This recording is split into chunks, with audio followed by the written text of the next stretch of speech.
The views and opinions expressed on Analyze This are entirely those of the on air participants and do not reflect those of the station's board, management, staff, or underwriters.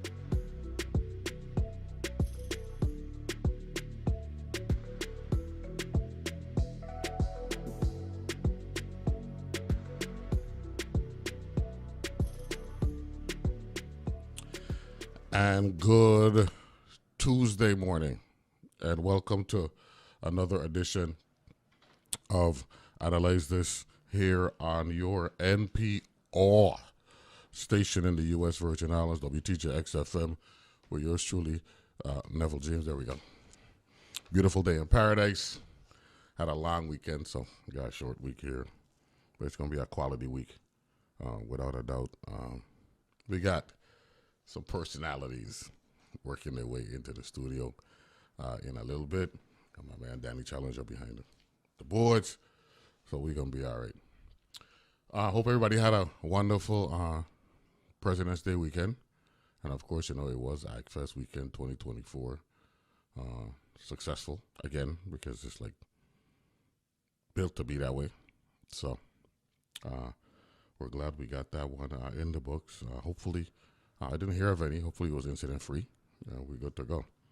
No, it's, the sports junkie that I am, it's also NBA All-Star game weekend. That didn't work out good at all. The reviews from that have not returned on a high level. Very, very non-competitive affair up in Indianapolis. And folks are complaining about it. But guess what? That's 2024. There's no guarantee it's going to be the same way 1 year from now when they head out to the Bay Area and get together again out at the Chase Center in 2025. I think I'm going to make that one. I'm going to try to work my way out to the West Coast. No, talk to me. Because,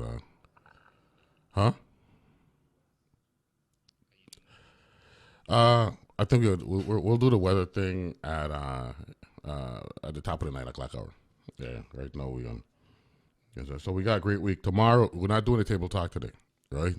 Table talk happens tomorrow, okay? So we'll knock that out tomorrow.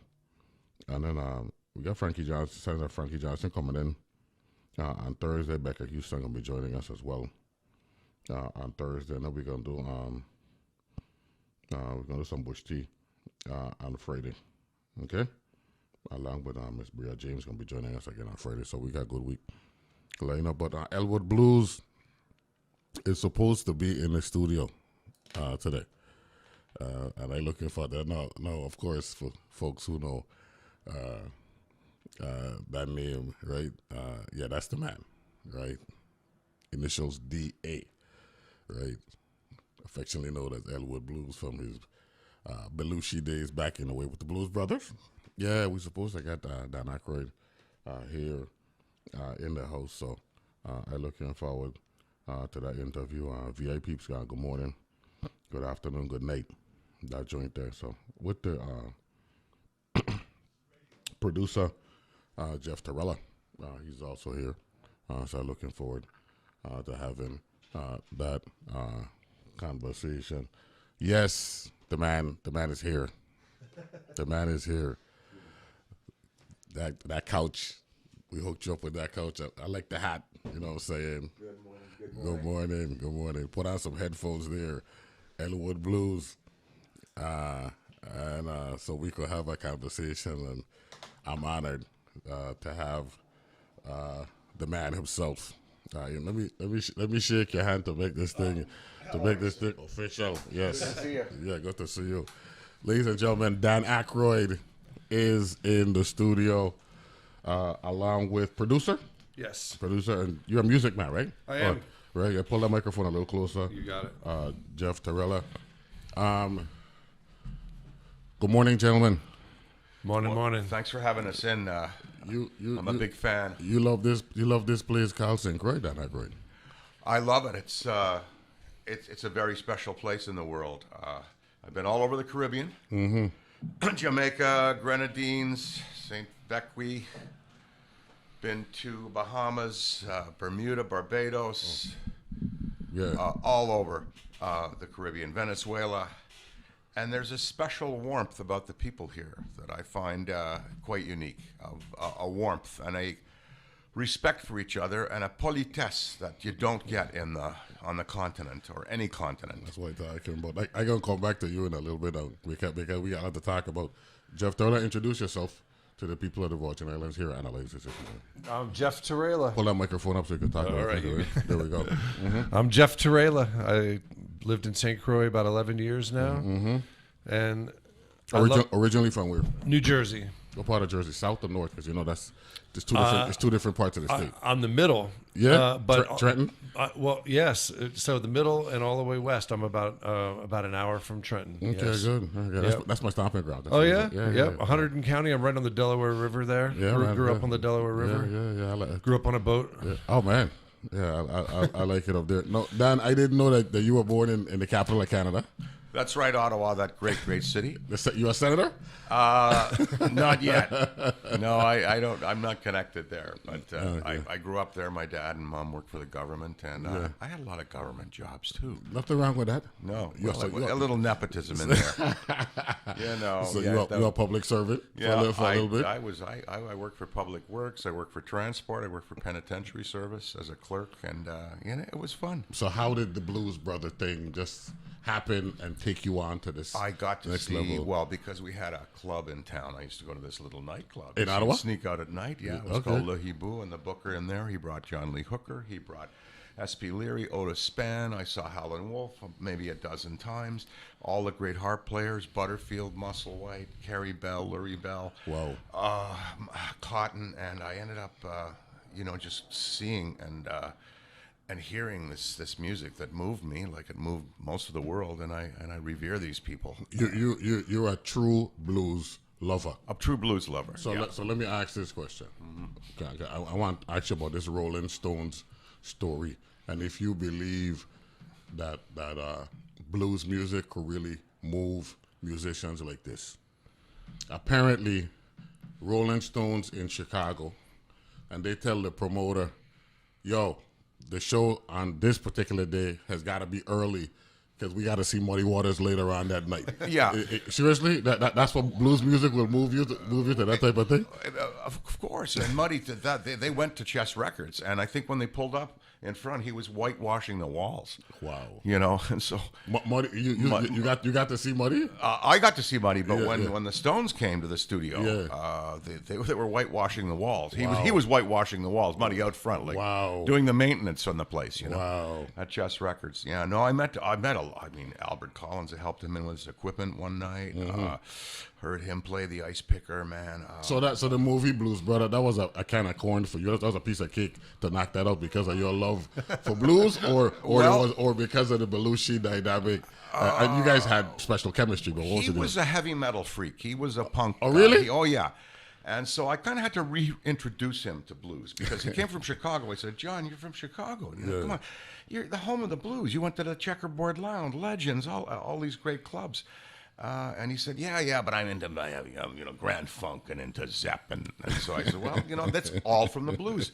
See, all of that English music came out of the Chicago blues, electrified blues. Yeah. And that's where the blues became electrified, Chicago. So what we did, we put together a Chicago-Memphis fusion band. We had, I was going to ask you about the Memphis connection as well. Matt Murphy was from down there in Mississippi. And where's Fats from? Matt was from Memphis. No, Fats. Oh, which one? Domino. Fats was, I think New Orleans, no? Yes. Or maybe not. I mean, yeah.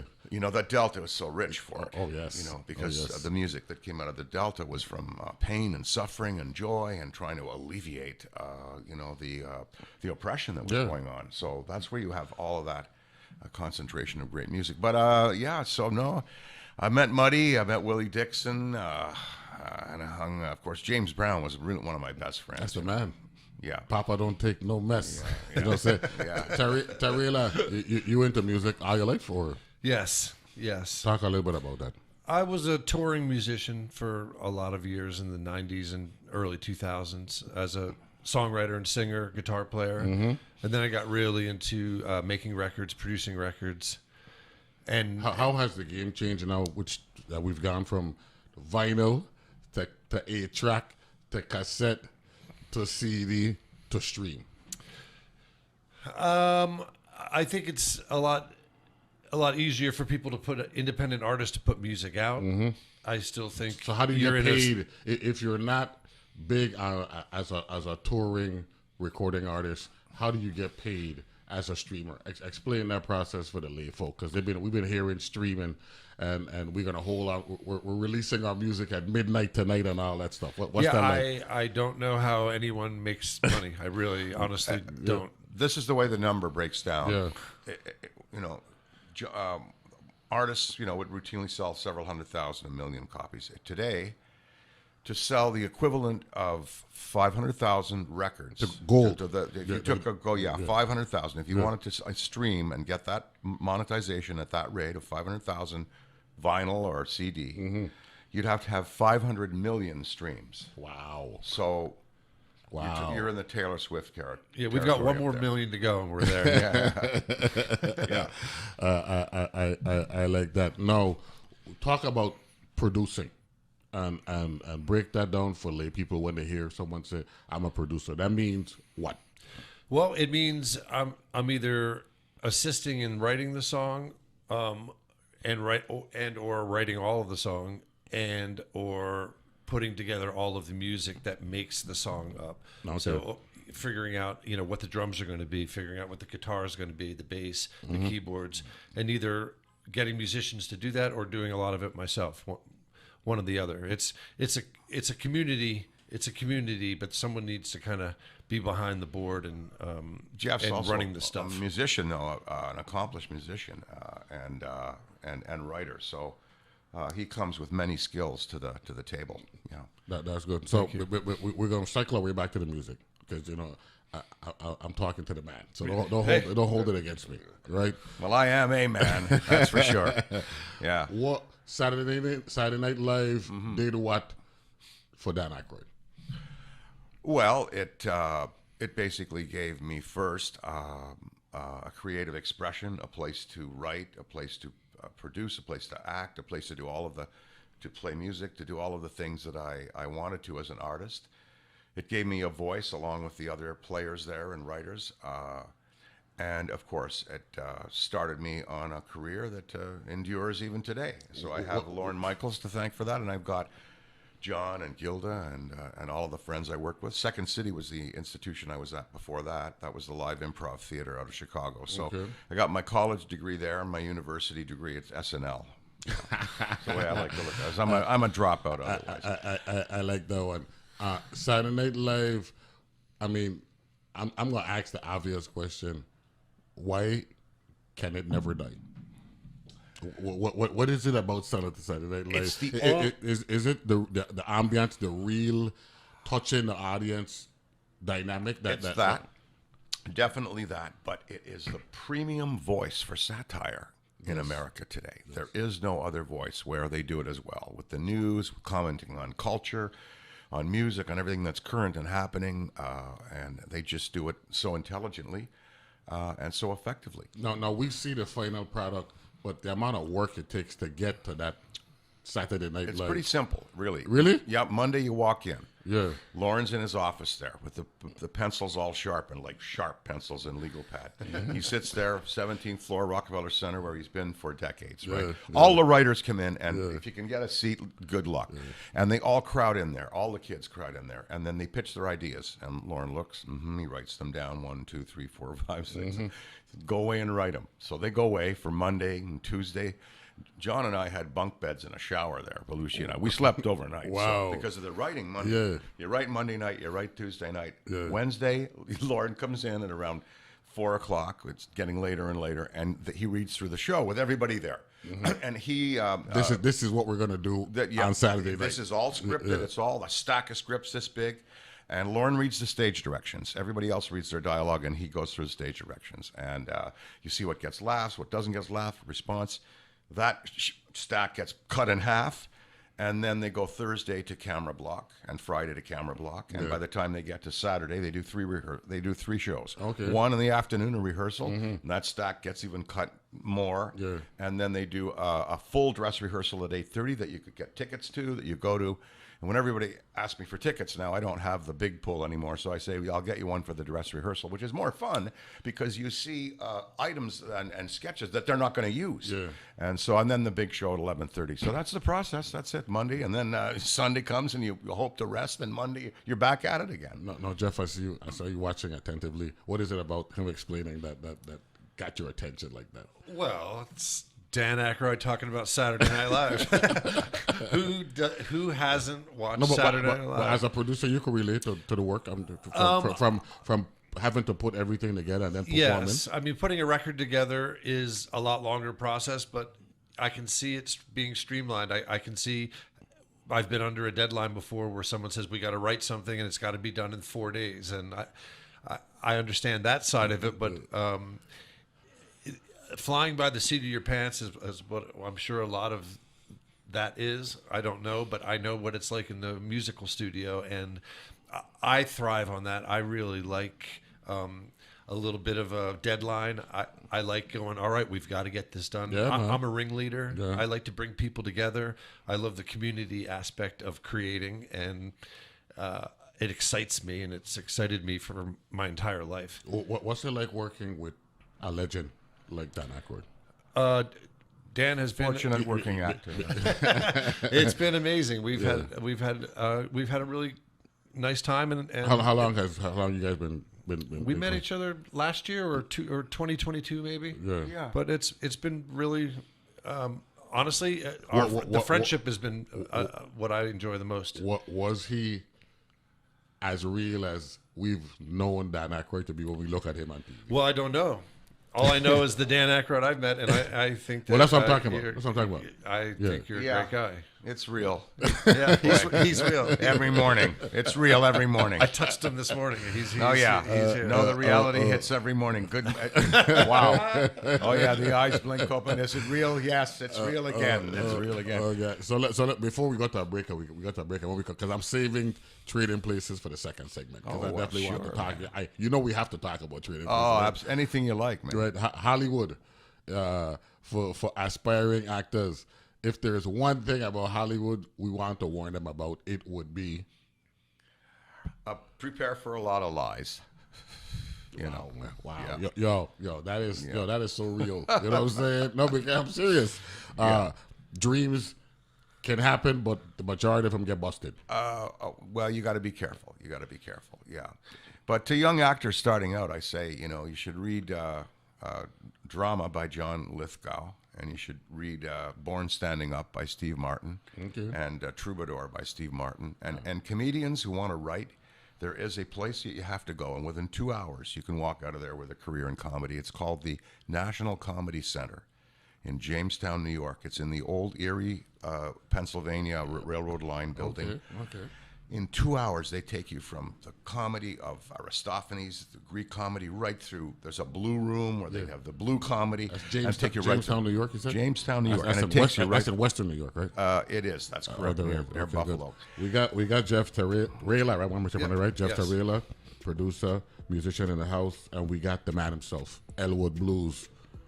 But Dan Aykroyd. That's how we do it. We'll take a break. Elwood is I don't think they didn't let him on the island. Jake's brother. We'll take a break. We'll take a break. We'll be back right after this.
And we're back here. Analyze this. I'm honored this morning. You know, we got the man himself, Dan Aykroyd here. We got Jeff Torella, Jersey. It's anybody from Jersey good with me. You know what I'm saying? Yeah, I I love it. because I like the New York City area, and I stay in Jersey because it's more cost beneficial.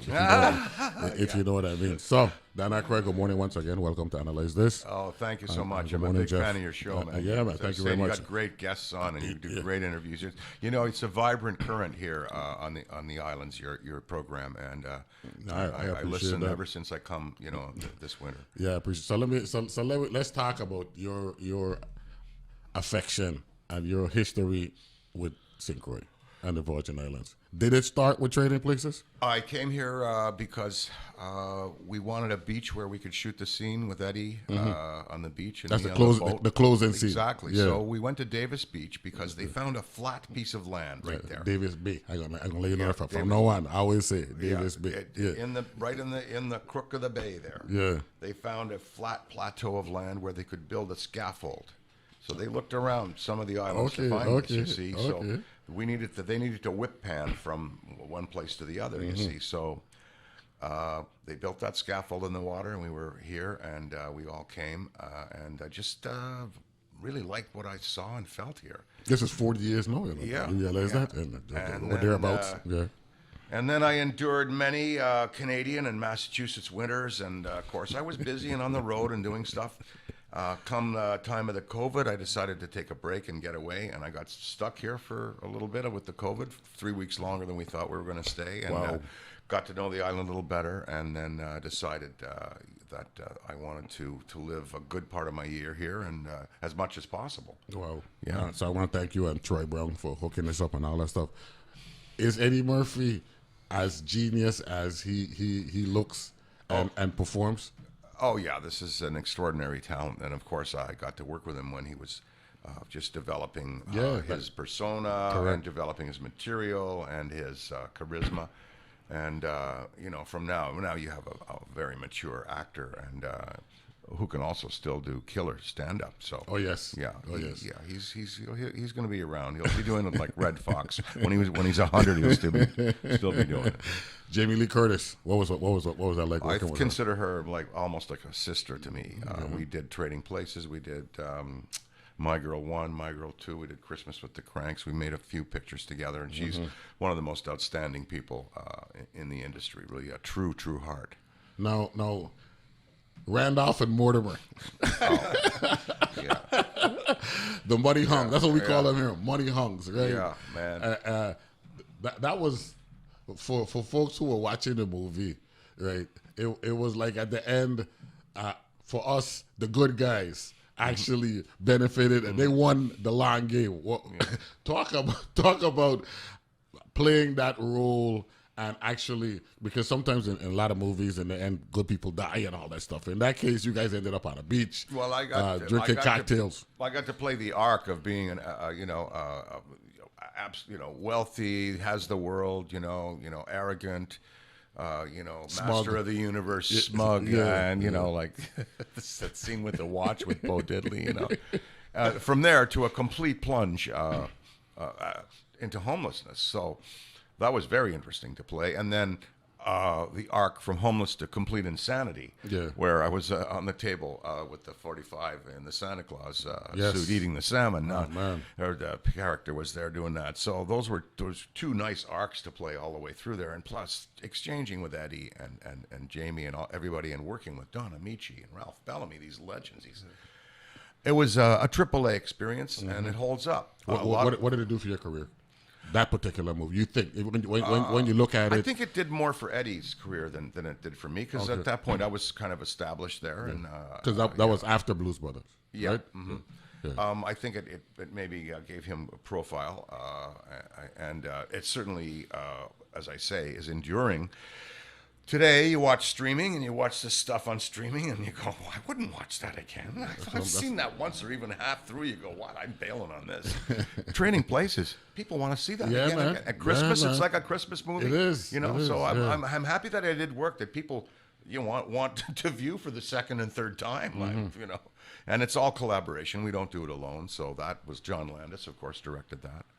And it was a great script and a great story. And that name you just mentioned, that he walks into the room, everything changes, right? When a John Landis walks in.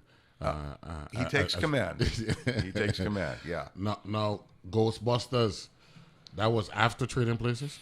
Oh, yes, yes. Yeah. And that actually, the music was equally as dominant on the Ray airwaves. Parker. Ray Parker Jr. Composed it. Yeah. No, Ray Parker, again, is a polymath. He's a terrific guitar player, composer, writer. And, Ray Parker Jr., right? Yeah, Ray Parker Jr. Yeah. So now that song, of course, drove the movie to an opening that we couldn't even believe. Seriously? I think the song helped us open the movie so big. And once people got in to see the movie, then they enjoyed it and came back again for a second and third time. Thank you. Now, for those who don't know, what's it like being famous but not wanting to be famous? In other words, you go to a city and everybody knows you, and you're not really in I want everybody to know me mood. Well, that's right. I guess I'm not Madonna, you know.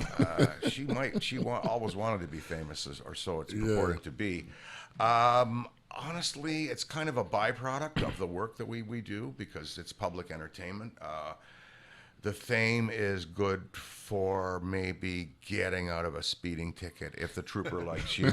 And that's not often in upstate New York where I travel. They don't watch TV or movies there. Some of them don't. They don't know. They don't care. So if I go onto the bus line here, VTran, and I get on and I say, I'm from the Blues Brothers. I'm Ghostbusters. Can I get a little ride into it's going to be the same fare.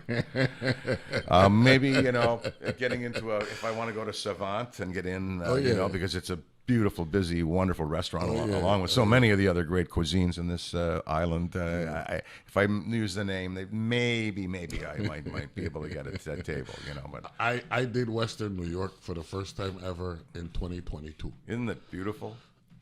I can't wait to get back, man. Oh, Buffalo! I drove from the city. I went to Toronto. I overnighted in Buffalo. About like 2/3 of the way into the trip, I've always heard that it was lovely, but you really got to experience it. The summer there is spectacular. I went in October in the fall, which is lovely, and you drive through the Finger Lakes, the Finger Lakes area. Oh, Niagara! Oh my gosh, up there is lovely. That's two different universes, right? Western New York and Eastern and the city. I mean, they say upstate in Manhattan. So I'm going upstate. They're going upstate. They mean I used to go upstate every year because I go to Saratoga. Yeah. But in this case, it's even a completely different upstate. Oh, it is. In Western New York. It's beautiful. The buildings in Buffalo, the old 30s buildings, the municipal buildings, the sports culture, and honestly, for me, the urban decay is spectacular in terms of the old factories that are all, busted up and the abandoned. From cinematic point of view, it's great to shoot movies there. Again, you have the Erie Canal, you've got the railroad history. And then the Comedy Museum in Jamestown, which I recommend for anybody who wants to write. Get over there. So any Virgin Island, anybody listening anywhere, if you want to get into comedy, you just got free advice from the man himself, Dan Aykroyd. There's a city in Western New York by the name of Jamestown. Yeah, Jamestown. How do you get there? Well, you can get I don't know if there's an Amtrak line that runs. Drive. You drive. Chautauqua, New York. If we drive. Seneca Indian reservations there. Okay. There's casinos, and in the summer and the fall, like you say, that part of New York State is just beautiful. Beautiful. Jeff Darela, you from Central Jersey. Delaware River, beautiful. Delaware River. Frenchtown, New Jersey. As a matter of fact, on my drive from, that would be like the Woodbridge area. Yep. Heading up to the south central part, the southern tier of New York, right? Elmira, that area, right? Yeah. The Delaware River actually works its way up the middle of the state, right? Yes, it does. Yeah. What's it like being a Jersey kid and realizing that heaven on earth actually exists in the Virgin Islands?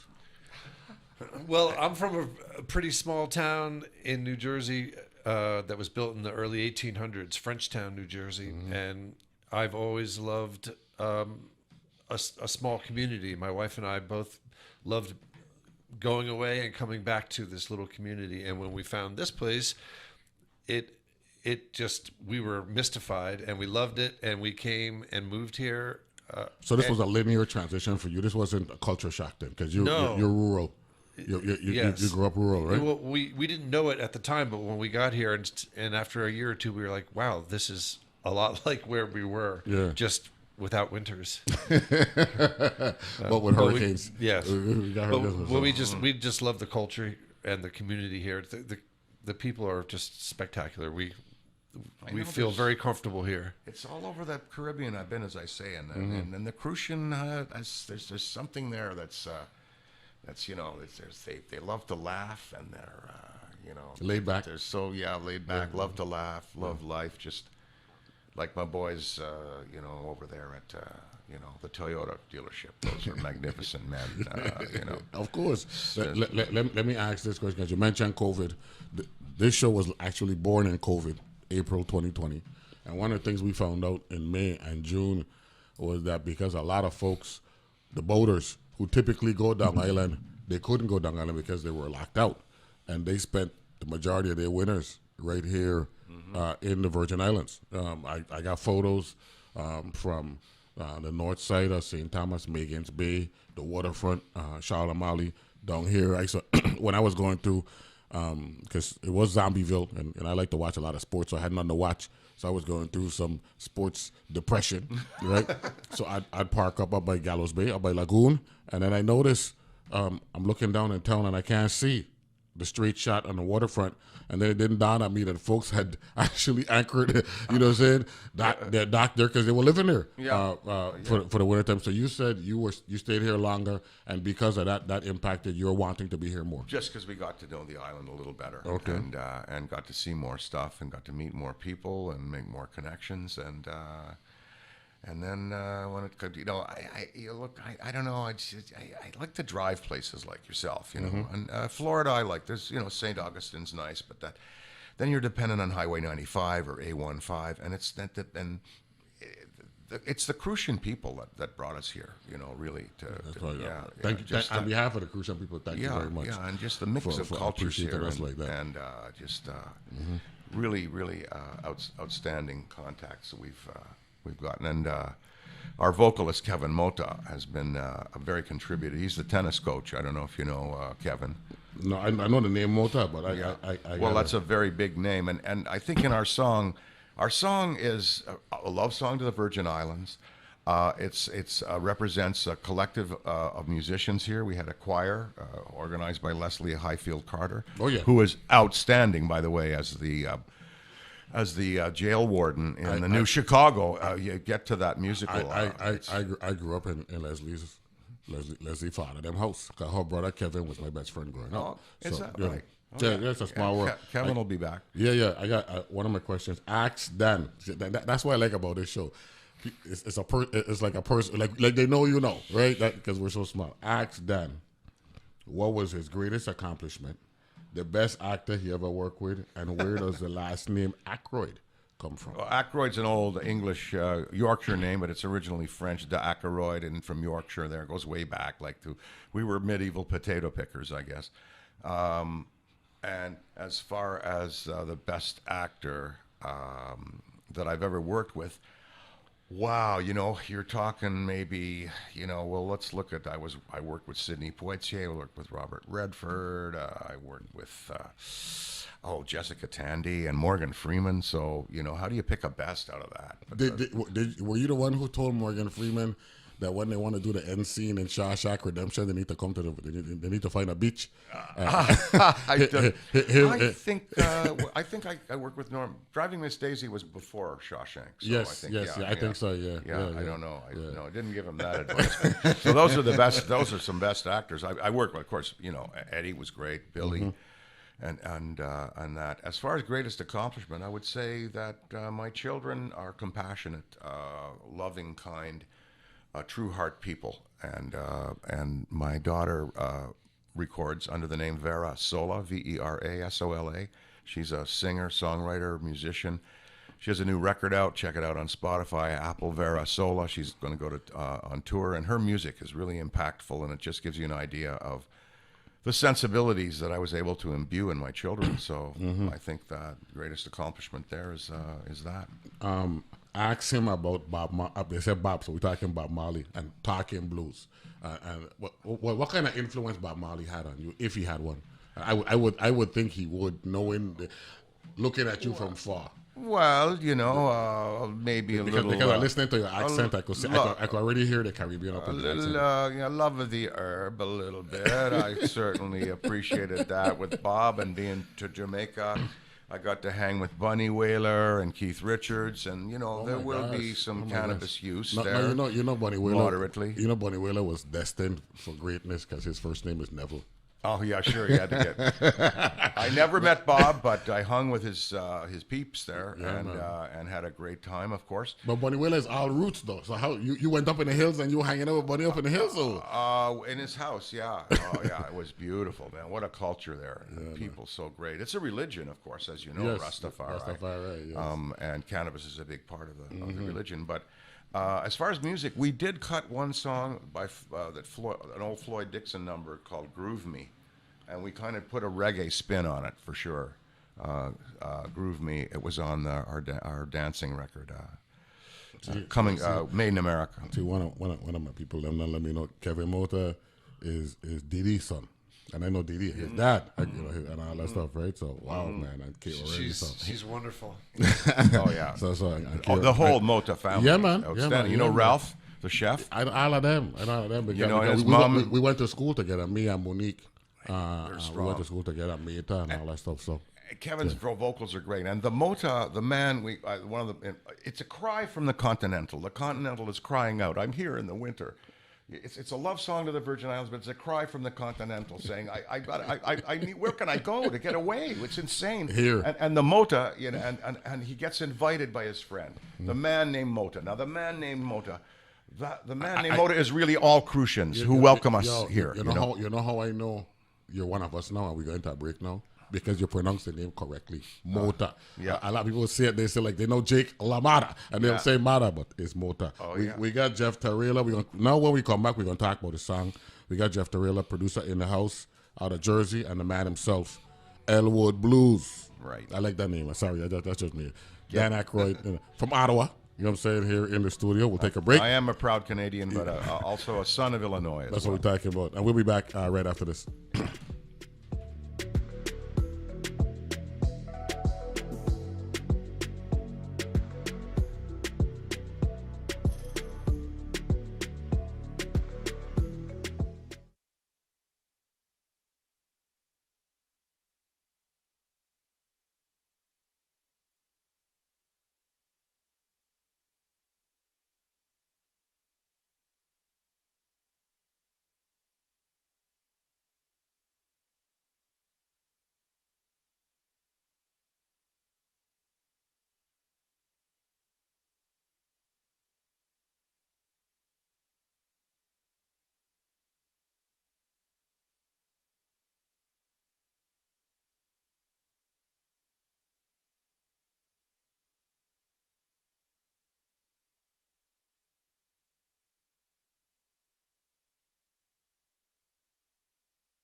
And we're back here on Analyze This, and another one of my listeners again.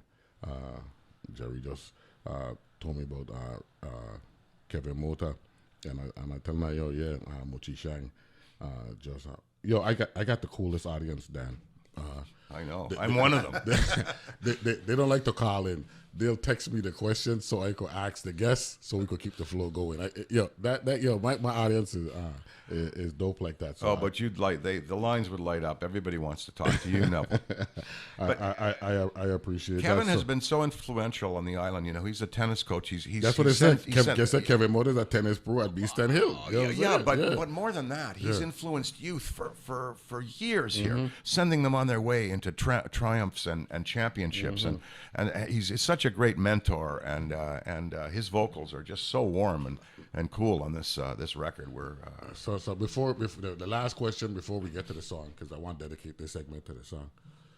You said Ralph is a cook, and that means he's a chef, master chef. He's a chef. Caterer, so and I know you're into local cuisine. What is it about the pot them that we cook here in St. Croix and the Virgin Islands? Tell the audience who's listening about our ability to cook food. Well, it's the proper use of spices, and it's also the al dente on the rice. It's perfect, and the way chicken is done. Hey, Danny, you know the man we're talking about, because you went directly to spice with seasoning. Right? Oh yeah, the seasoning's got to be right. And you go down to the chicken shack there, to La Reine Chicken, and then you're looking at one of the best chicken shows in the Caribbean, hands down. Yeah, man. Absolutely. It's lavish chicken. No, we know to do this thing. So if you're going to sing this VIP good morning, good afternoon, good night, you got to eat good, right, before you get in the studio. So talk about how this whole thing came together. Jeff wrote the song, and I heard it, and I said, man, can I lay a little rap down here as a continental? And who's pleading to get away and who loves the island, and Jeff said, well, yeah, let's try it, and it kind of worked out okay. Yeah, Kevin brought us together. Okay. Kevin and I wrote the song. I had been writing a tune at my house, putting music down at my studio, and Kevin came over, and he had this idea for a song about the Virgin Islands, and I had the music up that I was working on. He just started singing, good morning, good afternoon, good night, and he started laughing, and I said, well, that would be a great chorus. He didn't know that when he was doing that, your mind was like a logistics machine. Well, he knew what he was doing. I'm always trying to. Kevin wasn't. Kevin's not in the music business but he's a life performer. He performs constantly, and he was very comfortable. He's like, let's do this song. He wanted to do a song about the Virgin Islands, and it happened very quickly. And we just did a fun little demo. And then when Dan wanted to get involved, I re-recorded the whole song because we needed to create some room for Dan, and. We got dance parts down, and then I started really fleshing the song out and producing it. We added drums by Chuck Treese, who is the drummer for G Love and Special Sauce out of Philadelphia. And Chuck works in my studio often, and he recorded drums, and he was super excited. And the next day he went on tour with G Love and Special Sauce, and he played the song for G Love and said, check this song out. It's Dan Aykroyd's on it, and it's a great song about the Caribbean. And G Love had just gotten back from a trip from St. Thomas and St. John, and he calls me up, hey, Jeff, I want to get in on that song. So we made a spot for G Love, and all of this happened over the course of a year. And then we got Kurt Schindler, local legend, guitar player from St. Croix. He did some guitar work on it. Yeah. We had Abby Massacott played steel pan. Okay. And we had the choir from Christiansted singing on the song. We tried to get as much flavor. As much flavor. Brian Lisa from New Jersey did some work on it. We had. That's your label or Dan label? How that one? I'm a guest. I guess so. This is your label. It's not even I know we're not in a label world because of the streaming and all that stuff, but this is your production. Yes, 100%. Yes. Talk about reception.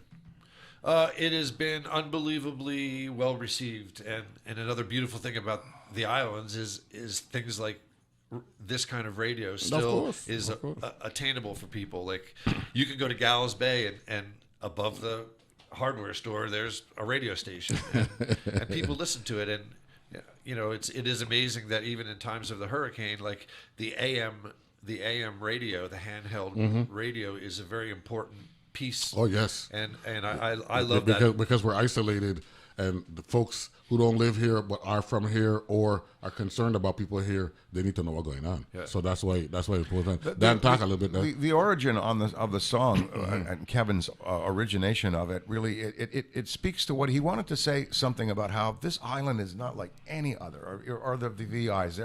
There's a respect for people, and and you don't hear good morning, good afternoon, good night with this politesse. You don't hear it on the other islands. This is the only place that it exists. He said, I want to speak to how this culture, how people respect each other. People wave here, they smile, they nod, they look you in the eye. And it's so absent in a large part of the world now. And I think that was his inspiration. And it's contagious. Yeah. That's kind of what we wanted in the song. We want that politeness and that greeting. We want it to be contagious. Just courtesy to your fellow man, That's Yeah, we've been in recovery mode for 6.5 years now. When we got slammed with Irma Maria, you were here. Yeah. Right? Well, no, I was not on island, but you were living yeah. living here at the time because you say you've been here for 11 years. So I skedaddled. yeah. Well, there's nothing wrong with that. You came back, right? And it was rough because we had gone through Hugo in '89. St. Thomas had gone through Maryland. I mean, we all went through both of them, but the brunt, right, the getting a direct hit.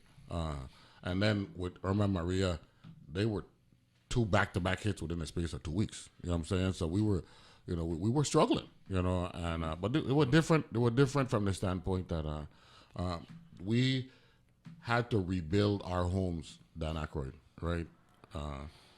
After Hugo took roofs, literally took them up and threw them 90 yards in a direction, right? Very painful. Maryland, the same thing.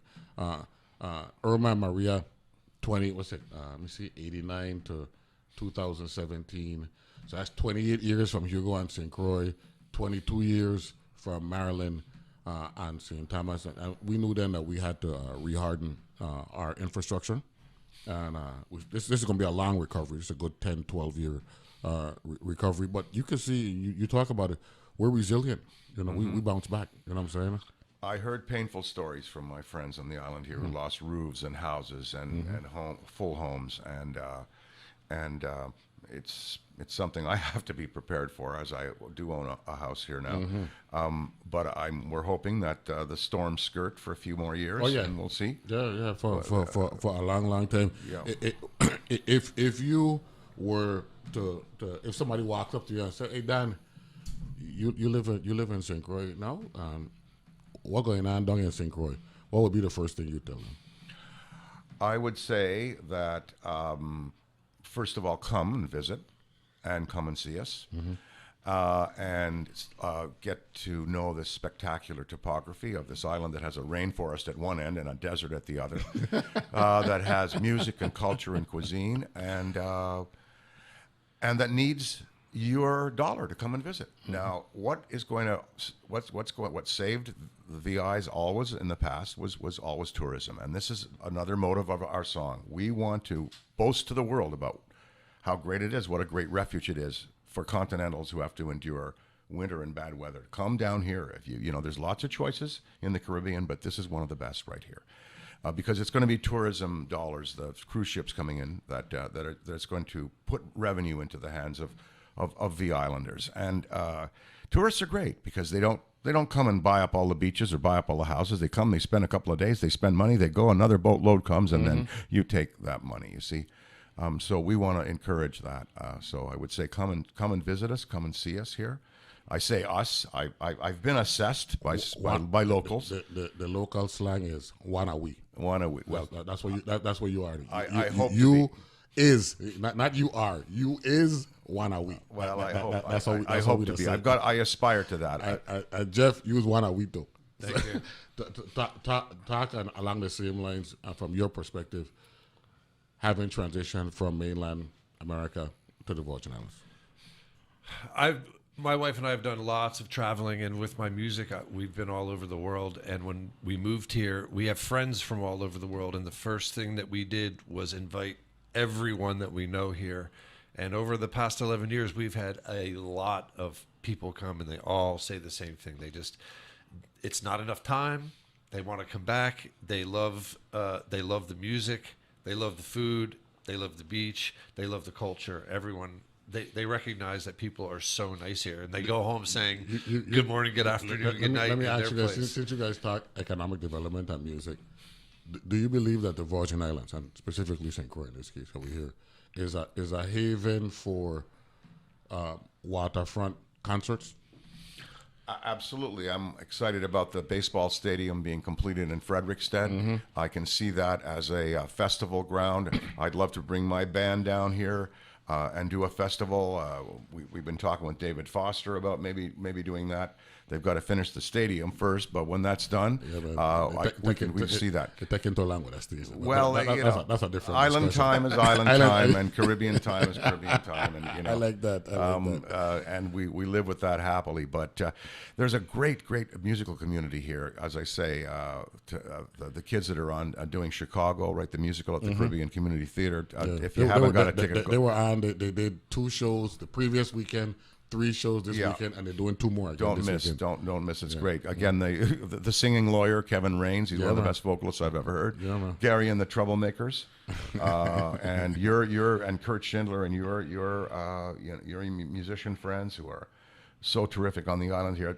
See, another thing about this song, promote tourism, have some fun with music, a cry from the Continental, and a welcome from a Crucian.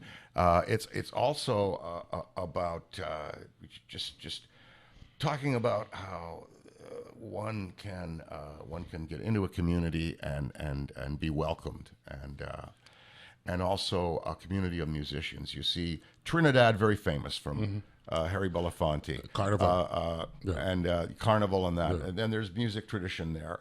Jamaica because of the reggae. Yeah. Well, guess what? The VI's has its own musical culture and own musical talents. We're gonna knock out that Quelbe song for you. Yeah. Because Quelbe music is real scratch band genius. You know what I'm saying? Jamesy. So that's my dad produced those albums for Jamesy. You know what I'm saying? So we got.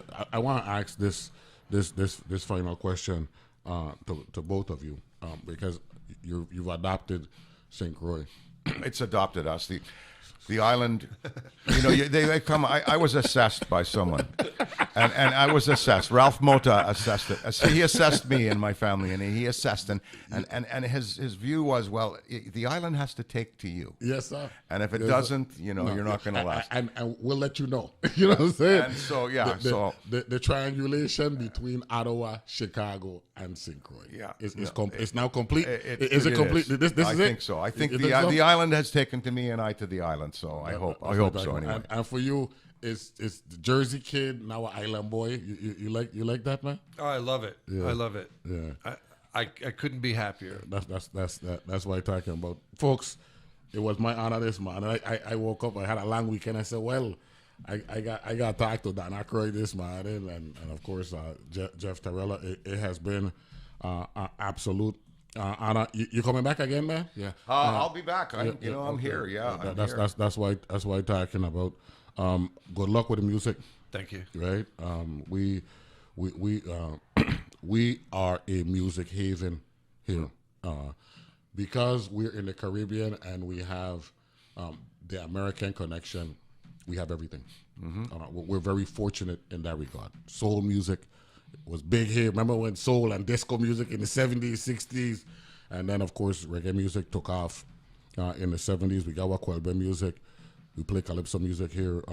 I think you guys are in the right place, man. And I believe there's more there's another version of what you guys are talking about, doing right now. His record Bubble Factory's out, so check it out. There's some Bubble more- Machine. Bubble Machine. I'm Bubble sorry, Machine. Bubble Yeah. Machine. Okay. It's out Spotify, Apple, or Spotify, all platforms. Yep. Check it out. There's more love songs of the Virgin Islands on there. And you know, we got some connectivity here, because we got this pipe that runs, this Global Crossing pipe that runs right on the Northwest Corridor. And it has 7 times the bandwidth of Silicon Valley. So we need to start using that. We got entities that do some work for the RT Park. We tap into that. Yeah, so does the Navy tap into that. You know who lives here? Who's living here now? Tim Reed.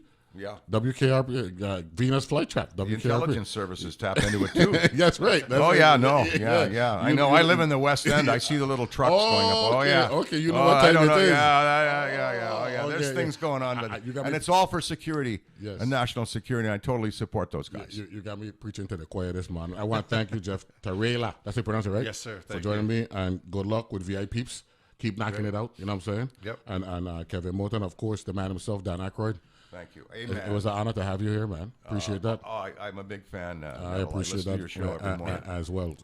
The song is available on all platforms. All It's platforms? called Good Morning, Good Afternoon, Yeah, Good Good Night under VI Peeps. VI Peeps. And download it. Download it, man. We're in a download era right now. You know what I'm saying? I Dan- hope to come back. I really do. We'll talk about a lot of things. No, exactly. A lot of We- issues. We definitely bring you back. Great start. Get me back in the flow for the week. Had a long weekend. Jeff Tarela, the Jersey Kid, and of course Mr. Ottawa, Mr. Chicago, no Mr. St. Croix, Elwood Blues, known as Dan Aykroyd. Be back right after this. Thank you, gentlemen. Thank you.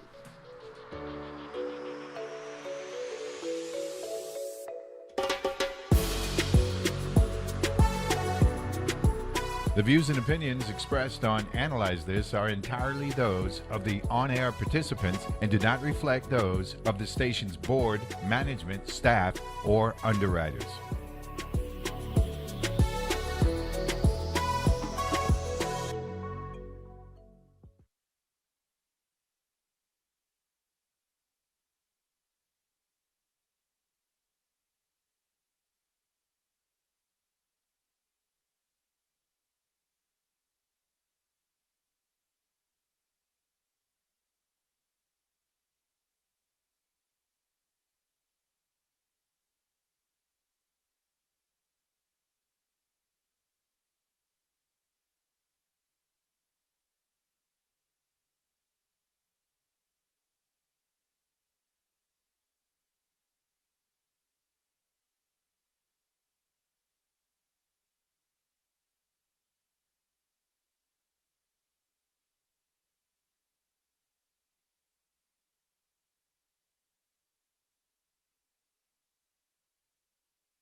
The views and opinions expressed on Analyze This are entirely those of the on-air participants and do not reflect those of the station's board, management, staff, or underwriters.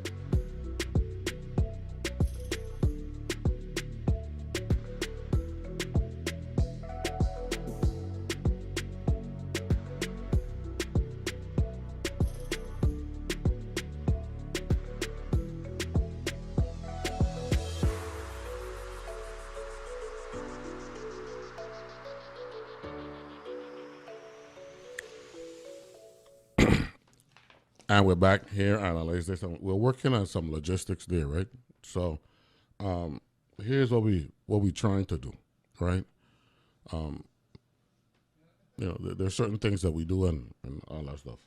But I believe we getting them back in. Okay, good. Yeah, we're getting them back in. You know what we're gonna do? We're gonna actually play the song. I used to like to play my music on me, but yeah. You guys, we're actually gonna play the song. Okay. We're gonna do the right thing. You know what I'm saying? So you can put on the headphones, and I want you to preview this. Before we bring in the guest for the second hour, I want both of you to preview good morning, good afternoon, good night. Jeff, I'm going to start with you because, you're the one that knocked it out. And then, of course, the rapper came out and laid down some lines, like you said. Yeah. Right, so talk a little bit about that, and then we're going to play the song. Just a great song about community. We had a lot of fun recording it. A lot of people were involved. A lot of people got excited by it and wanted to be involved. And I just enjoyed the whole production part of it. I played a bunch of the instruments, and then we had a lot of other people play a bunch of stuff. And it just makes me feel good every time I hear it. And the rapper, first of all, rap music took off 70s, 80s. What do you think about rap music, man? Hip hop. I think that rap and hip hop represents some of the most literate expressions of our artistic culture that you can imagine. These are poets, these are writers, and the rhymes and the wordplay and the use of the language is spectacular. I can't always understand it, especially when a boom car's going by. What can I help these kids out with some earplugs or something? But they don't have earplugs. The boom car goes by and it's like, whoa. Look, I remember in 1990, LL Cool J had a song named Booming System, right? It was car drive by with the booming system. I don't think he had.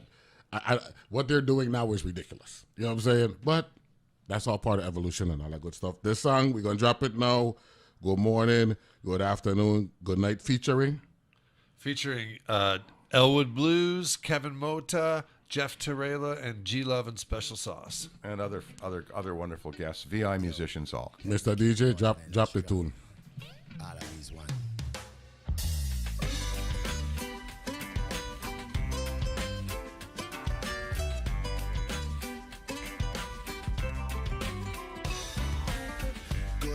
Good afternoon, good night. Good morning, good afternoon, good night. Good morning, good afternoon, good night. Let's show the people them love where we're from. Alawi is a virgin island. The music for the celebration.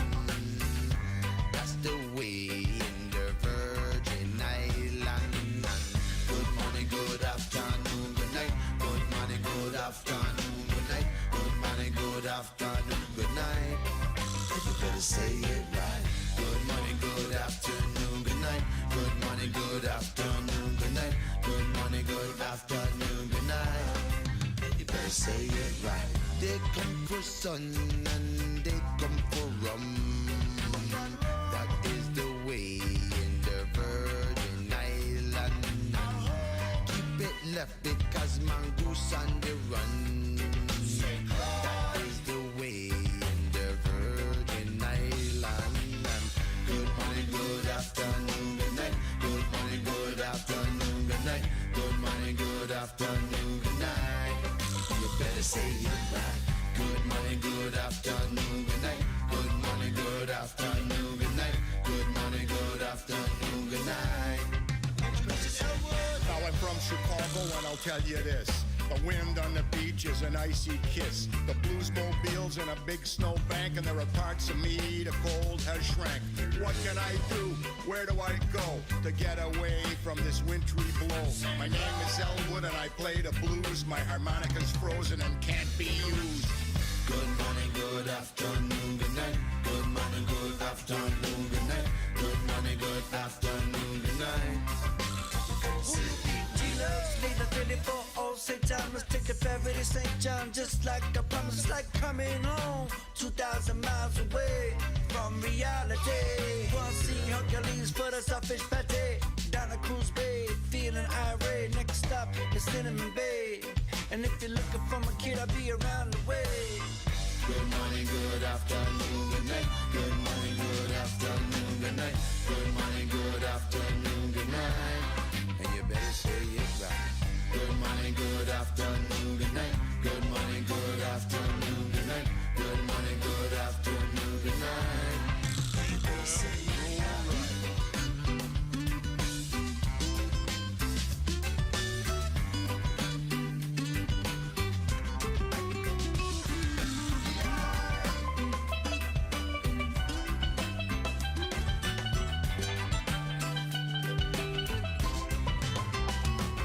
The storms up here are just insane. Who can live like this? It's inhumane. What can I do? Where do I go to be away from the ice and snow? Then I get a call from the man named Mota, driving around in his big Toyota. He said, brother, you're living in hell. Come to me and I'll make you well. Good morning, good afternoon, good night. Good morning, good afternoon, good night. Good morning, good afternoon, good night. And you better say it right. Good morning, good afternoon, good night. Good morning, good afternoon, good night. Good morning, good afternoon, good night. And we all say it right. Good morning, good afternoon, good night. Here, and analyze this. Put back on them headphones there, because I want to ask you this question. You know that Buster Poindexter doing hot, he ain't got nothing at you, right? You realize that, right? he ain't got nothing at you. You Well, I don't know. He had a pretty big swing band there. He pretty damn good. But we did some good records there, Yeah, Johnny. And I think if you look at our cut of the Wayne Cochran tune, Going Back to Miami, that's a hot tune. yeah. That's a hot tune. yeah. So you feel good about the finished product, man? Oh, I love it. Yeah, absolutely. What about the mastering thing? You continue doing things with it, because they're mixes and all that stuff. Right. The mixing was done by Eric Rachel, the great Eric Rachel from Tracks East Studio in South River, New Jersey. He does all of most of my mixing from records I make, and it's pretty much done. It's done now. Like once you put something up on the platforms, it's you don't really touch it again.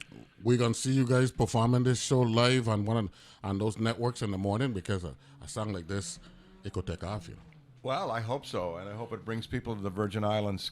It's got everything here, everything that you would want, temporarily or permanently in one's life. Congratulations on your hip hop career, man. I like it, and Mr. Producer, great music, Yeah, man. thank you. Oh, Thank I you. wanted to talk about this.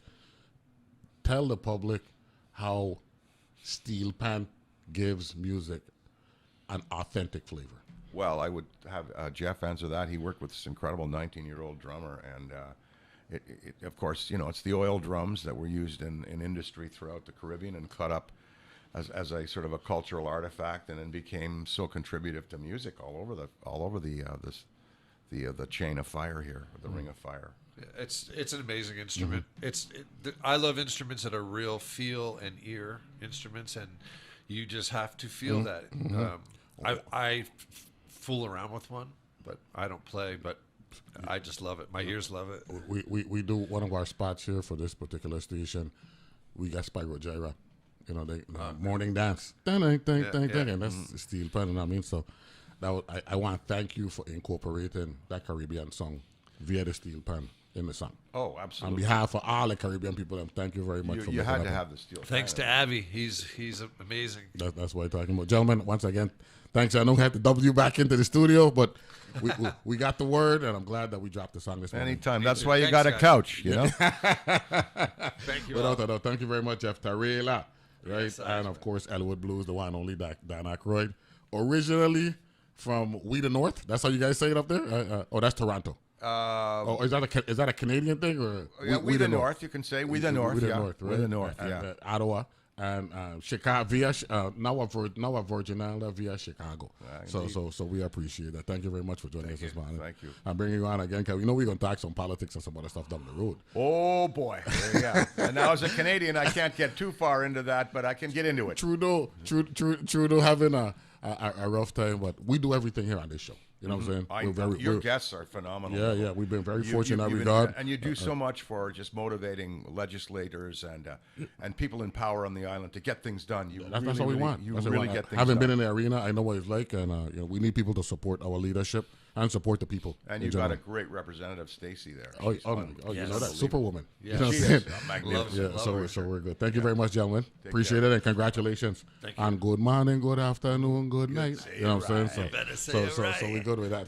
Thanks, man. Thank you very much. That's Jeff Torella, and of course Dan Aykroyd put in the lines. That's what we don't call it in the hip hop. We're dropping lines. You know what I mean? Spitting. That's the term we use, right? On top of that big tune. No, we gonna first of all, I want to give some programming notes. Thanks a lot, gentlemen. Good. We're gonna some programming notes for tonight, and then Mr. Tom Callahan for the St. Croix Orchid Society gonna join us because this time of year, you know, they do their thing down there at the Botanical Gardens down there, right? St. Croix Village Botanical Gardens, right? PBS NewsHour tonight at 7 p.m. And then Inspired Lives examine the success of FUBU founder Damon John and 5-time Grammy Award winner Dionne Warwick, right? And that's from 8 to 9. Of course, you know what Dionne Warwick, right? If you see me walking down the street and I start to cry, right? You know it is.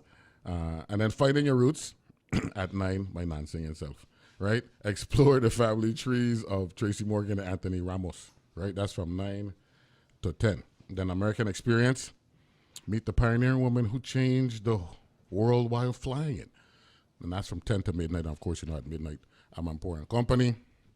Amanpour typically comes on at 11, but time turned back in November, so now it's a midnight deal. But you can turn forward again in March, so she's back at 11. Okay, so the PBS NewsHour at 7, Channel 12 tonight. Inspired Lives at 8, Finding Your Roots at 9, American Experience at 10, and that's a 2-hour deal to midnight, and then Amanpour and Company at midnight.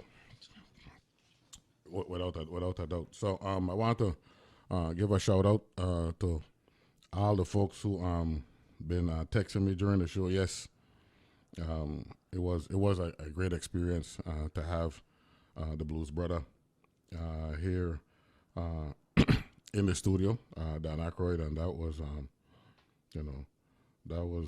that was something else, man. And he was very comfortable in that too. I want to know that. So we good in that regard. Somebody said, Neville, please stop. Right? They hear me singing, right? Hurting people's ear all in the morning is not a good thing. So we got the folks from the St. Croix Orchid Society. Big shots left and right. Mr. DJ, we good now? Ladies first, sir. Don't hold it against me. Honey. Good morning. Good morning. Oh, you introduce yourself to the audience, man. Michelle Thurland Martinez. Mm-hmm. And I'm very happy to be here. You're a board member or just a member now? I'm just a member now. Okay, of the St. Croix Orchid Society. And Mr. Callahan, morning. Good morning. Introduce yourself to the audience, if you will. I'm Tom Callahan, and I am the president of the St. Croix Orchid Society this year. So, how long does your presidency last, sir? You handing it off this in a little bit, or you just started? As soon as possible, actually. He just started. He can't go anywhere right now. He can't go anywhere. How, Miss St. Dunstan, Miss Craig, that's her name, Miss Craig, right? Miss Craig, How's she doing? She's doing very well. Doing She's well? Gone off now to the Botanical Gardens. That's what I came about. Yes. And Miss Finch. And Miss Finch is she doing still good? working hard with us. Okay, good. How is the Orchid Society doing? I had the 50th anniversary last year, right? The event. I believe Yes. it was the The- 60th anniversary. 60th. Okay, that was the event, right? Yeah, that was what we were celebrating. Celebrating, in 23. Yeah. I think it was. Yeah, get a little closer to the microphone if you will. But there was some shows that we didn't have because of COVID, what have you. We did. Yeah. I believe we missed 1 year, and then we picked it up the following year, but because there was a flare up in COVID, we Yeah. actually had to delay it That was a month. Omicron or whatever it was. Yeah, And pushed it back. whatever It pushed it back from February to March. Yes, Right. yes. But last year went smooth. More or less, yeah. And you're looking forward to a big 2024, right? We are, sir. What's the dates? The 23rd, the 24th, and the 25th. On the 23rd, we have judging in the morning, but then we open the show at 2:00 to the public. That's Friday, Saturday, and Sunday, right? Yes. The judging taking place on Friday, right? Friday Yes. morning. Friday morning, Yes. right? And we done got people coming from Puerto Rico and all that stuff, right? Yes, To, definitely. to deal with that. The society growing over St. Croix Orchid Society growing. It's growing very well. That's good. Now, I had asked this question: is there a sister entity like this in St. Thomas, or there was one? There once was one, but it didn't. It Yeah, went there down. once was, and I know after COVID they had a situation, but I'm not too sure if they're still going. Okay, good. Now, I guess some nice financing to do some work down there, right? There's been some redevelopment of the Orchid Society display down at St. George Village Botanical Garden, right, Mr. McKenzie? Yeah, that was our project last year. We got money from the AARP, and we completely refurbished the Orchid House, and put a new roof on it, new shade cloth, irrigation, a new grill work, and I think it's looking pretty good now. So that was last year. Yeah. This year, the garden got some money to redo the nursery, their nursery. So they actually expanded the nursery. We have an area to ourselves now, and we're in the process of getting that pulled together and moving in. That's what I'm talking about. You said Thurland. Think Thurland, we just said. We got Turlan, we got Tolang, we got Tulang. So I answer to them all. I like that. Talk about the personal relationship you have with your orchids before we go to the break, because it's like family, right? The orchids are like family. People ask me how I can remember the names. I says, well, don't you remember the names of your children? So it's the same thing. You know, you go into the greenhouse and you see them, and you know it's a dendrobium, and then you realize that, hey, you're not blooming at this time. Is there a problem? You go a little further down, there's a cattleya blooming, or there's some. So everybody's got their own name, and you know. That's what I'm talking about. We got Michelle Tolan Martinez here in the studio, along with Mr. Tom Callahan, who is the president, and he will remain the president for as long as they could keep it, right? Even though he said he wanted to leave. And they've got their, I guess, 61st, right? It's the 61st? 52nd. It's the 61st year, 61st year, 52nd Second. event, Yes. right? This weekend at the St. George Village Botanical Garden, the St. Croix Orchid Society doing their thing. It's always a February thing, the week after the fair. We'll take a break. We'll come back and we'll get into orchids and why they are so personal with everybody. We'll be back right after this.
And we're back here on Analyze This, and we've got the good people from the St. Croix Orchid Society in the studio. We got Mr. Tom Callahan and Miss Michelle Tolan Martinez. Big weekend coming up, Mr. Callahan. Big weekend coming up. This is the biggest project that we do all year. Mm-hmm. And you also do a couple other projects as well, right? Later on in the year? Well, yeah, we do. I mean, we have our regular meetings at the end of, last Sunday of every month. This year we're doing something a little bit different. We've organized a trip to the mainland, up to Pennsylvania, the area around Longwood Gardens, and we're going for 8 days and 7 nights, a group of us, and we're going to tour Longwood Gardens, get a back tour of their orchid production facility.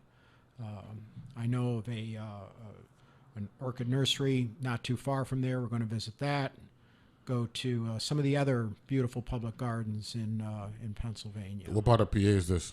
It's central Pennsylvania.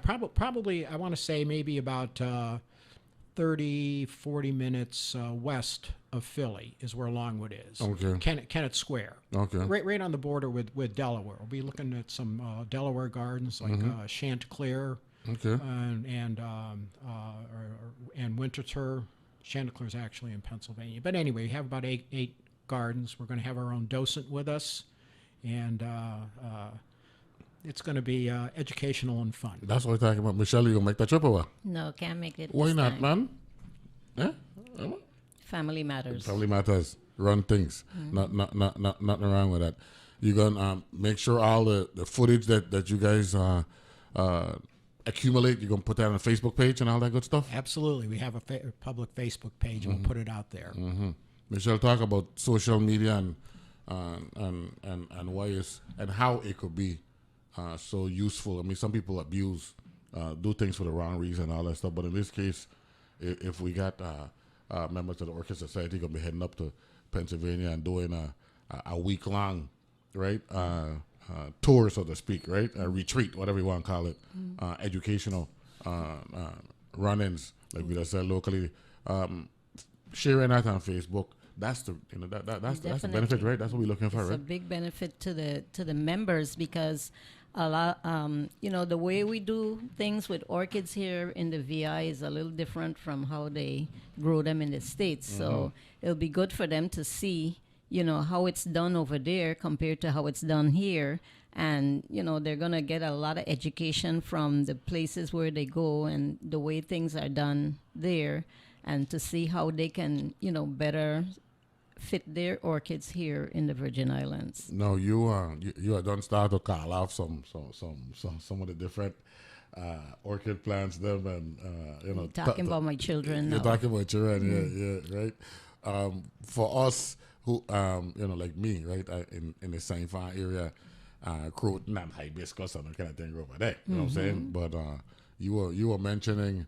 What was the one you just? The dendrobiums do very good, and we do have some of our local orchids still exist.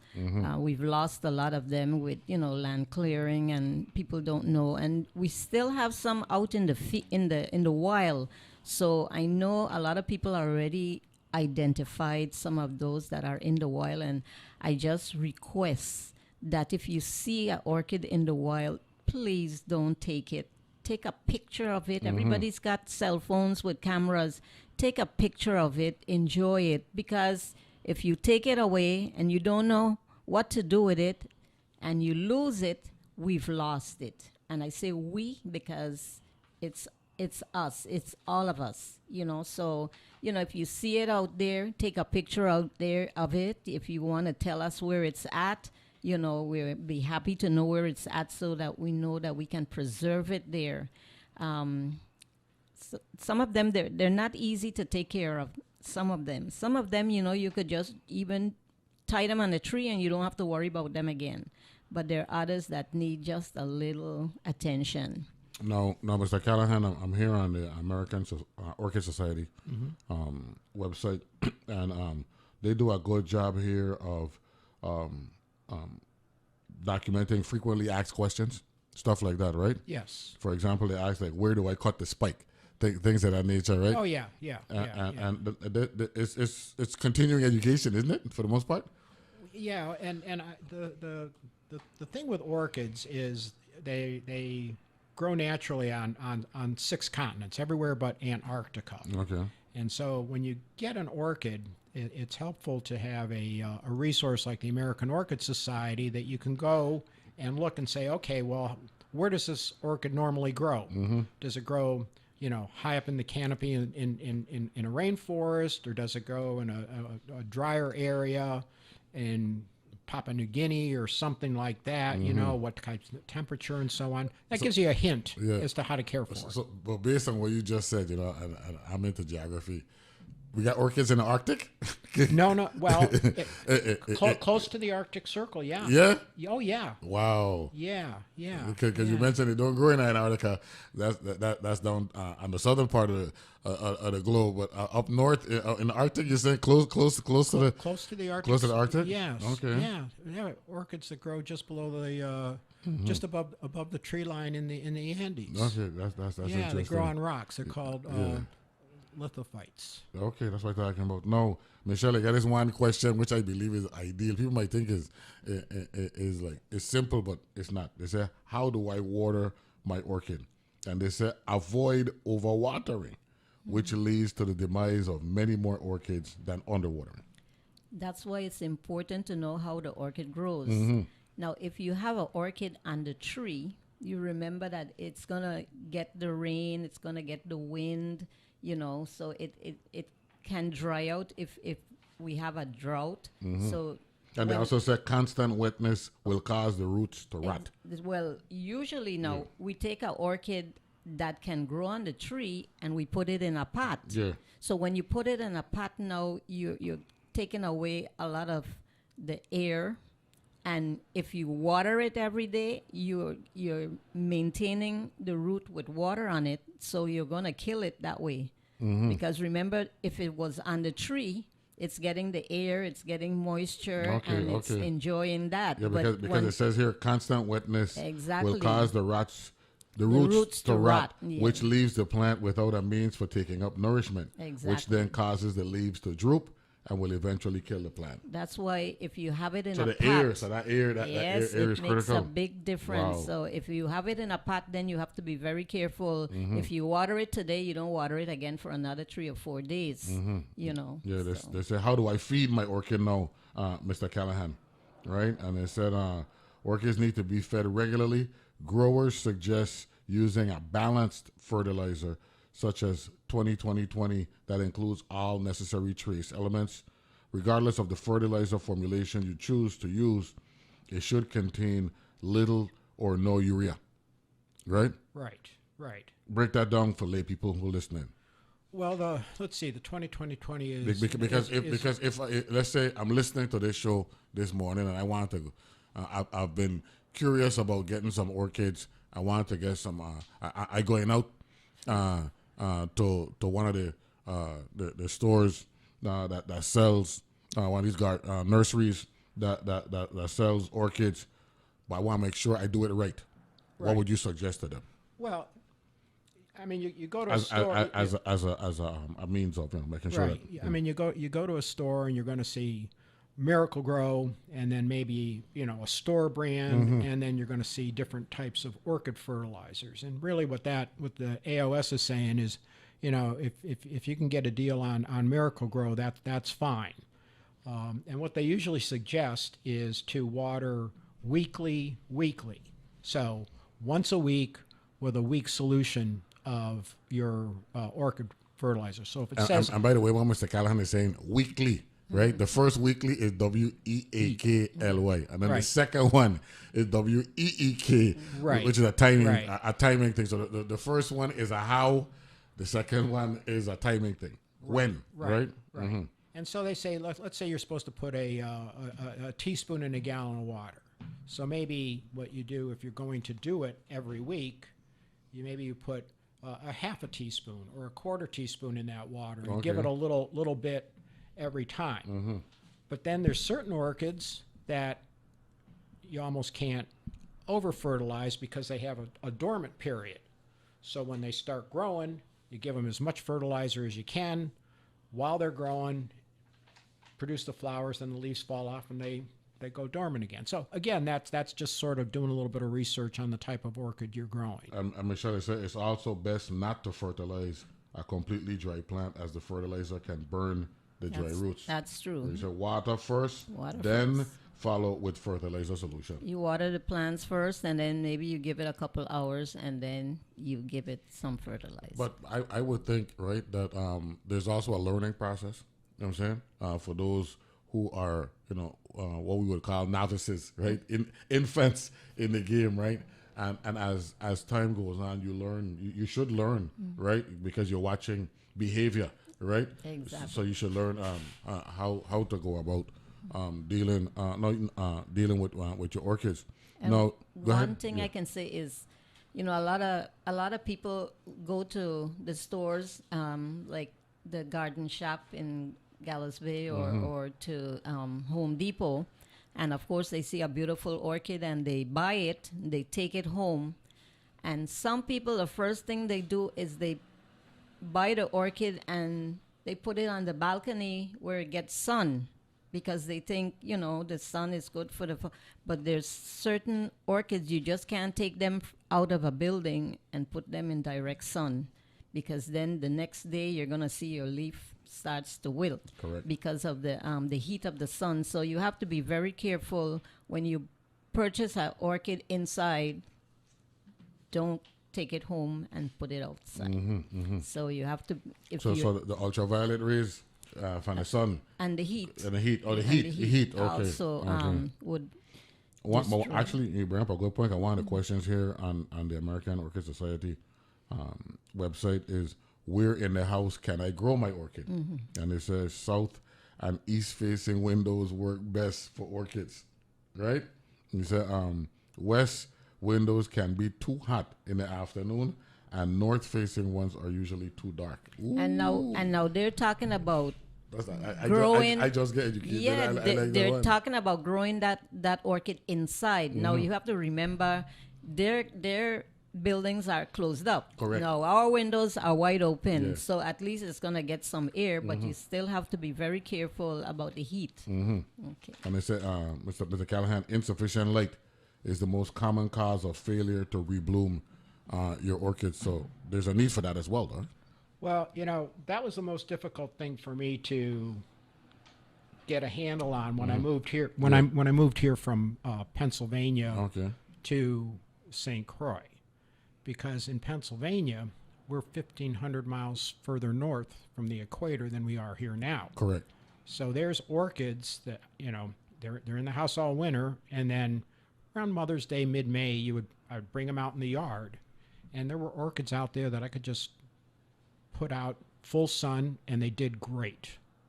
Did the same thing to orchids. And how long you keep them out there from May till the fall? Maybe mid-September. Yeah, till the fall. Yeah. And some orchids can actually go down to near freezing. Okay. So I would leave those out a little bit longer. But anyway, when I came down here, I did the same thing with orchids, and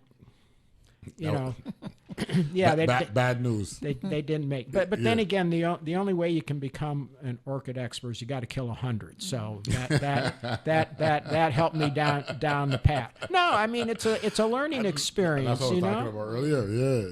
Yeah. You learn as you go, right? That's right. That's right. Oh, that didn't work. Let me try something different next time. How long you been on St. Croix, Mr. Callahan? About 5.5 years. Wow. And because I just had Dan Aykroyd on, and Mr. Jeff Farrella, he's a producer. Dan's from Canada, and Jeff is from Jersey. And now you're from Pennsylvania. You fell in love with plants. I don't want to get specific with orchids, but with plants from a young age, or because you were talking about taking care of plants on the mainland in the wintertime. Yeah. My aunt and uncle had some land behind their house. They had a long, narrow lot. I mean, it's like 400 feet deep, and they planted. They had a little vegetable garden out there and stuff like that. And I would just go out there, and my aunt and my uncle taught me gardening, how to plant a tomato, beans, peas, that sort of thing. And that introduction as a young person, I just developed a real love for plants. Michelle, you've been planting all your life, right? All my life. Get your face just light up there, just thinking All my about it, life. huh? I'm telling you. we are very fortunate here in St. Croix. By the way, let me ask that question. Because of how fertile our land is that another dynamic we got to keep an eye on? Because they could bloom, there could be an acceleration in the blooming process? Yeah, I think so. With our in the land. I mean, the orchids, we don't put them in soil. Depends, because we do have some terrestrial ones that you can But put when we there. pot them and we put in And some you of put our, the and a little bit of our compost and stuff like that, and it works, But I mean, it here we have the sun, we have the air, we get surrounded the by rain. surrounded by water. We're set. We're set. I like that. I like the way it said. So we're talking with Mr. Tom Callahan, president of the St. Croix Orchid Society, and Miss Michelle Tolan Martinez, who was once the president. You ever been the president? Yes. She was a former president, former board member. Now she's just a member, but she's also a leader. Always a leader. Once a leader, always a leader. We're glad to have them here. When is this Pennsylvania retreat? Spring or summer? Really, April 16th. We're going up. And we're coming back on the 23rd. What we're trying to do is get the warmest weather we can find in Pennsylvania, because we're used to the tropics now, and but still catch the spring blooms. Spring in Pennsylvania and Delaware, that area is just beautiful. Yeah, the blooming trees and flowers, and the fall. Oh yeah, but I think for flowers, spring. Spring flowers are really something. Without a doubt, we're gonna take a break. Come back, great conversation. We'll talk a little bit more about the events for this weekend at the St. Croix Orchid Society. They have their display, their show that takes place every February down at the St. Croix Village Botanical Garden. We'll take a break. Be back with Mr. Callahan and Ms. Tolan Martinez right after this.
And we're back here and analyze this, and we got the St. Croix Orchid Society analyzing orchids, and they have their annual event at the St. Croix Village Botanical Garden. We got Miss Michelle Tolan Martinez here in the studio, and Mr. Tom Callahan. Good morning to both of you once again.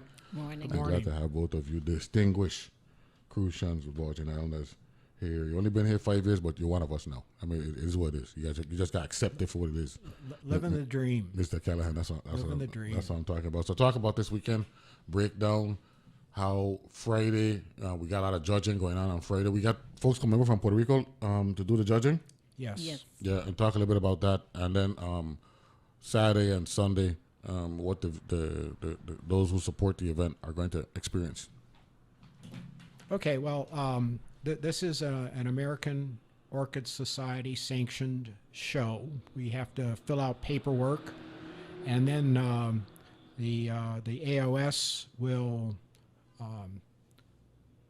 send judges. They'll select some judges to come here, and our members, the more serious orchid growers, they want to display their plants and have someone who is an expert in orchids take a look at them and say, well, this is the best dendrobium or this is the best cattleya, and so on. So they'll go. We have, I think, 33 categories of awards that we give, and then out of those, out of the 300 or 400 orchids that are going to be displayed, they may select 5 or 6 to take back, and they then look to see whether it is worthy of an AOS award, like a culture award or something. It has to be a really spectacular plant. But typically, our members will have a number of AOS awards every year. I mean, some of them walk away with 2 and 3 AOS awards. Mm-hmm. They bring them in. So it's an opportunity for these orchids to be judged by people who really know orchids. And then we open the show up Friday afternoon to the public. Saturday from 9 to 5 all day. We have a couple of workshops that day. And then on Sunday, we are open at 9, but we close at 3.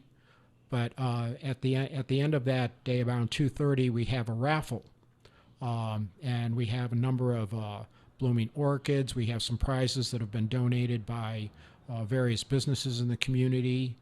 We raffle those off, and we also raffle off an original watercolor painting by Tony Lance, a local artist. She does an orchid painting for us every year, and that's what we feature on our poster every year. So this year it's a dendrobium, Epidendrum ciliare is what it is. Okay. Epidendrum ciliare. Mm-hmm. Michelle, talk about the growth of the annual show and how it'll come together and all the hard work it requires to make this a success. Definitely. It's a lot of work, but we all enjoy every step that we take.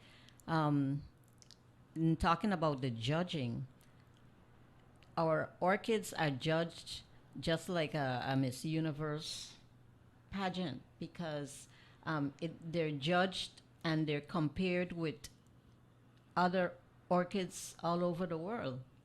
So when you get a AOS award, your plant, they actually looked up other plants just like yours. Mm-hmm. And if they find, they measure the leaves, they measure the orchid flower, each petal, lip.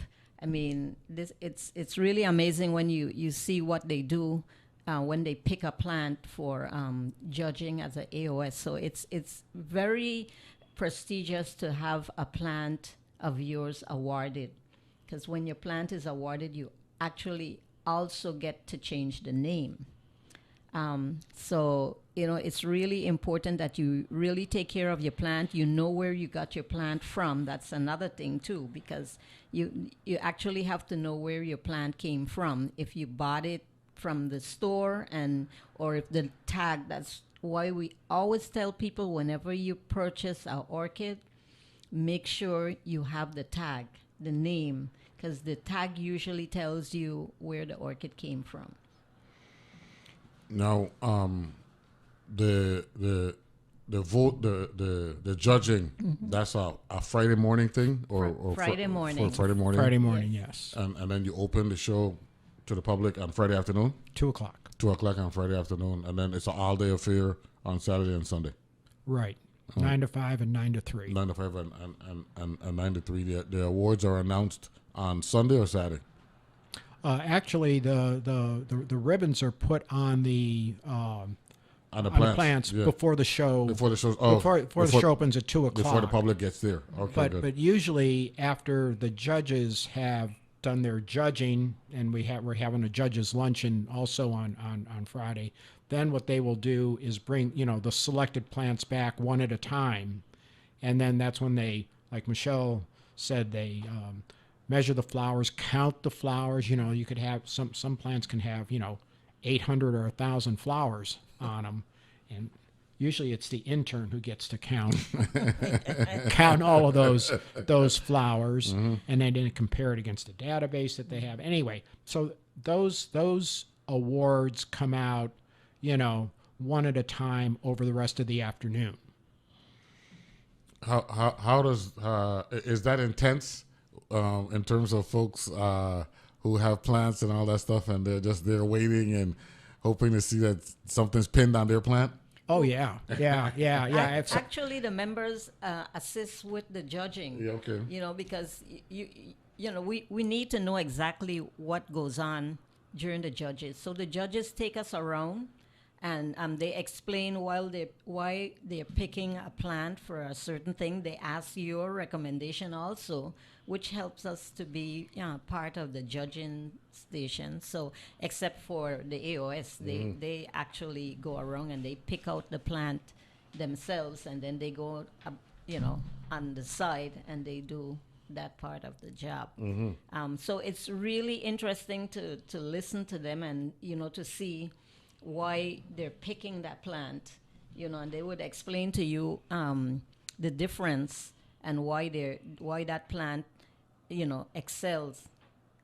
So it's really a good thing for the members to listen to what they're saying and to be part of the judging. Are you going to the schools and bring the children out for tours and educational events, or that's something that's a St. George Botanical Village Garden thing, more so than the Orchid Society?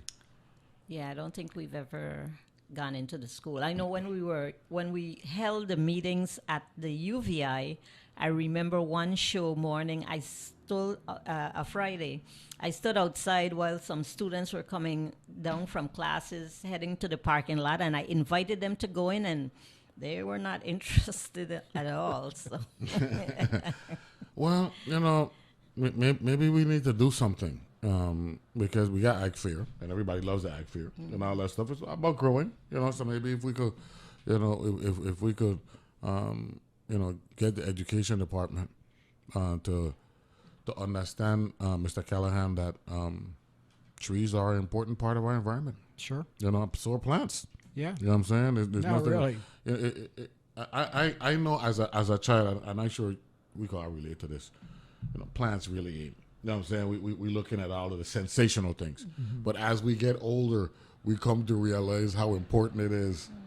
Our environment, what I'm saying, is valuable. I mean, we got forestation issues in Brazil that affects us here in the Virgin Islands. You follow what I'm saying? Exactly. So as we get older and we get more educated, that's why we need to start younger, Mr. Callahan, and educate our young people as to how every part of the world has an effect on every other area in the world.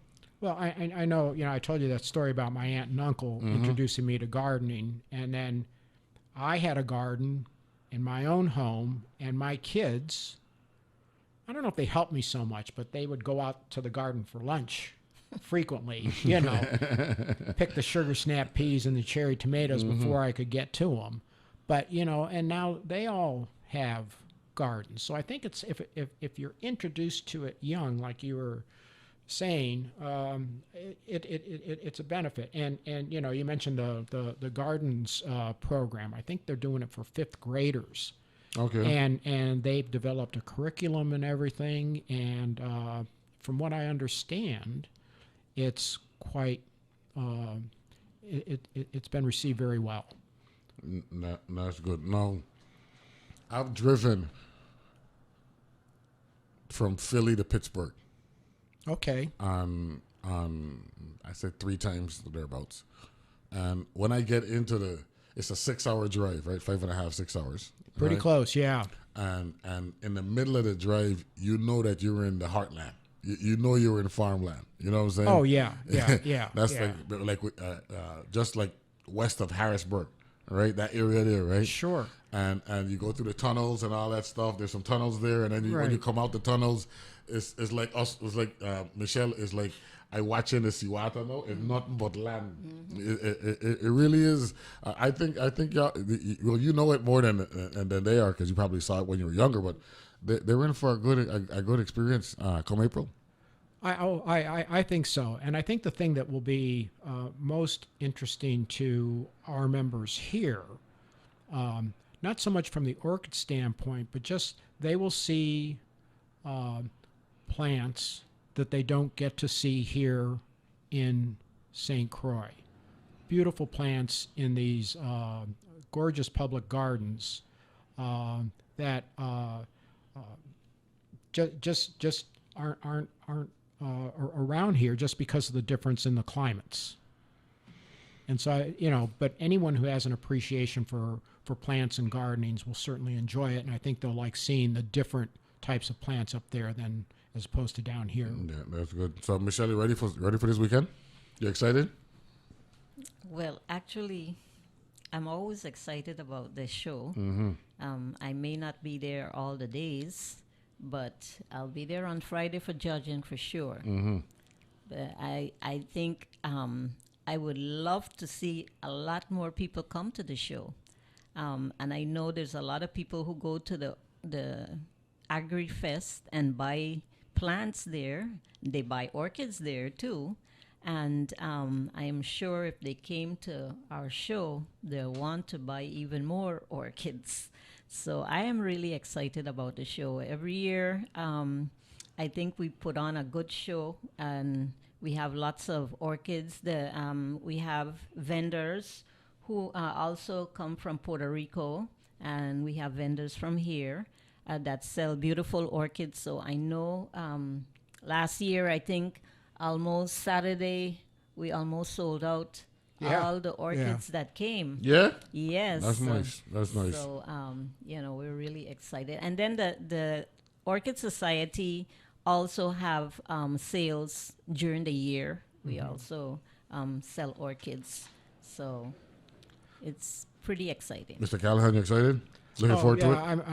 I'm excited and terrified. Just want everything everything to go good, right? Yeah. But just to dovetail what Michelle was saying, not only do we have orchids on display at the show, but we have lovely orchid gardens throughout the grounds of the botanical garden.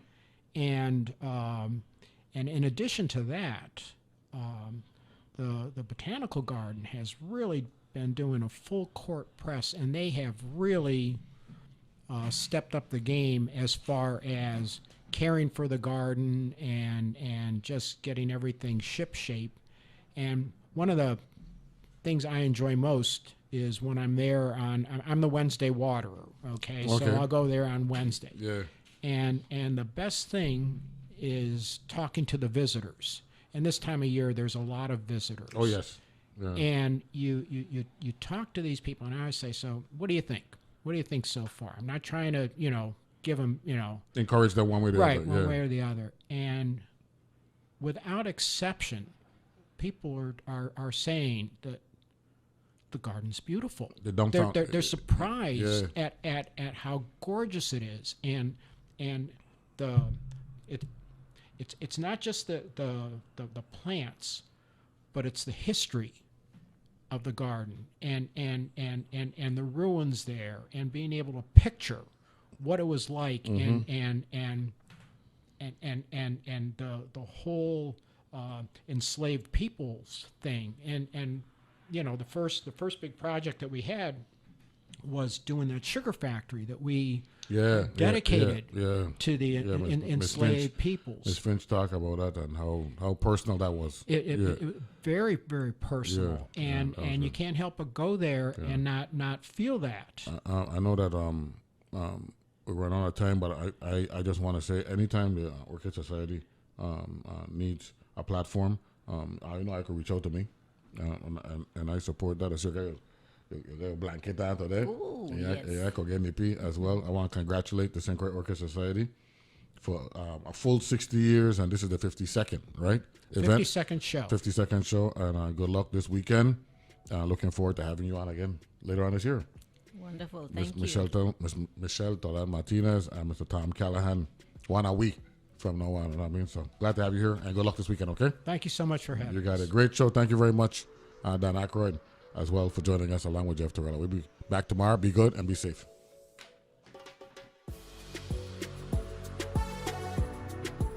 The views and opinions expressed on Analyze This are entirely those of the on-air participants and do not reflect those of the station's board, management, staff, or underwriters.